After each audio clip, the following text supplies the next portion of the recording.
Oh, yeah. Oh, Hey, Joe. great. Yeah. I think those are a few weeks old, dude. They're from Montana's message. Like 4 weeks ago? Yeah. Oh. All right. Well,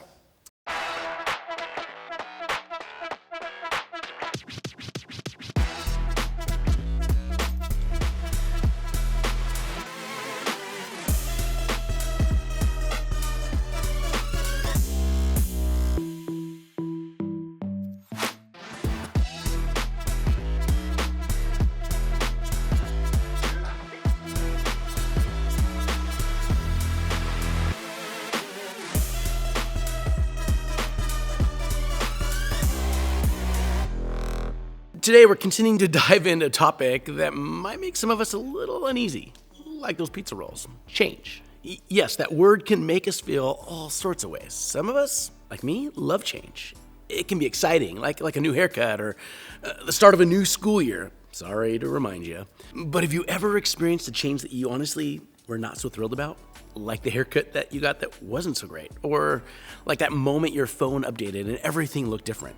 Suddenly, everything changed, and your default settings and your apps were all mixed up. Change can be like that sometimes. Unexpected, uncomfortable, but sometimes necessary. I was thinking about some changes and updates. Here's where I need your help and your opinion. When I show you these changes, give a thumbs up or a thumbs down as to whether you like the original or the new version. Ready? Original Oreos versus Star Wars Oreos. My RV before or after? Joe, before the mustache or after the mustache? Well, thanks for that, all right? But if we're honest, for a lot of us, change isn't always fun, especially if it's change that feels forced or like you have no control over, like when your parents say you're moving or you have to change schools or something big happens in your life that you're not happy about. Change like that can be so hard. I was the youngest of 6 kids growing up, so I was the baby of the family, which if you're the youngest or not, you know that the baby gets all the love and the attention. And I specifically remember my oldest sister having her first kid when I was in the 7th grade. Everything changed when my niece was born. I lost my place of honor. I was no longer the center of affection and attention. And it sucked. When it comes to change, what does that mean as a follower of Jesus? How often do we hear about Jesus changing lives, but is that really a good thing? If you've hung around church or church people for a while, you might have heard words like renewed or rebirth or how God made all things new. And there's this idea of becoming a new person in relation to our faith. But what does that really mean, especially in the phase of life that you're in? And is that the change that you're actually really interested in? To help us unpack that, we're going to take a look at a passage of scripture from the book of Ephesians in the New Testament. Ephesians was a letter written by a guy named Paul, who was a leader in the early church. And he wrote this letter to a group of people in a city called Ephesus. And in this letter, Paul was writing to encourage Christians in Ephesus to shape their lives around the gospel story, a story about being made brand new in Jesus. He wrote about how following Jesus, it changes us for the better. Because in Jesus, we get to experience a new way of living. So let's take a look at this passage that Paul wrote. You were taught with regard to your former way of life to put off your old self, which is being corrupted by its deceitful desires, to be made new in the attitude of your minds, and to put on the new self, created to be like God in true righteousness and holiness.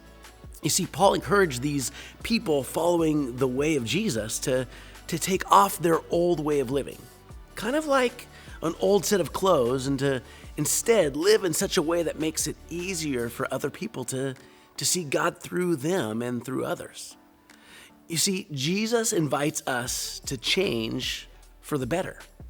And Paul used this imagery of taking off and putting on as a way to understand the kind of change that God makes in your life.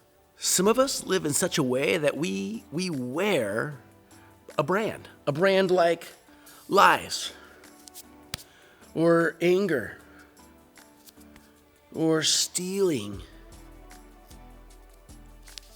We wear things like being mean or hurtful with our words. Or I'm just far from God.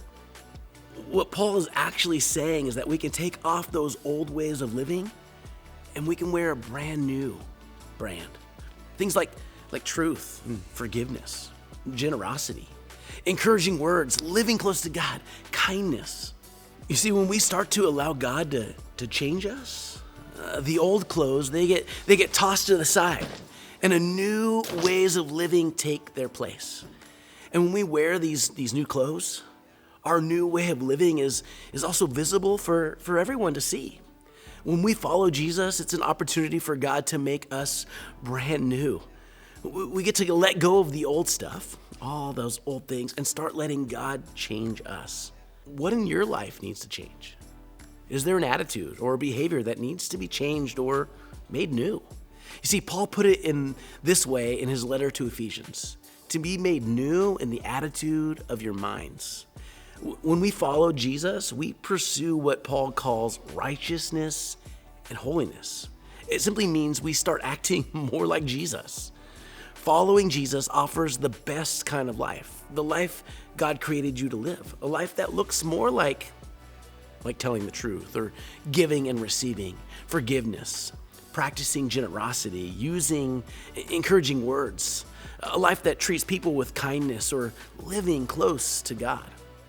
And when we follow Jesus, it's like getting a fresh start, becoming a better version of ourselves.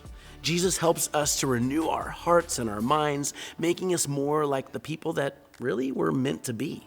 As we grow closer to God, God's love shines through us. So when we hear about how Jesus changes our lives, it's not about being perfect or pretending to be someone we're not. It's about growing in love and compassion and faith right now as students who love and follow Jesus. You see, change can be a really good thing, especially when it's with Jesus. So as you head to your small group, here's a question I want you to think about. What is one way you want to change to be more like Jesus?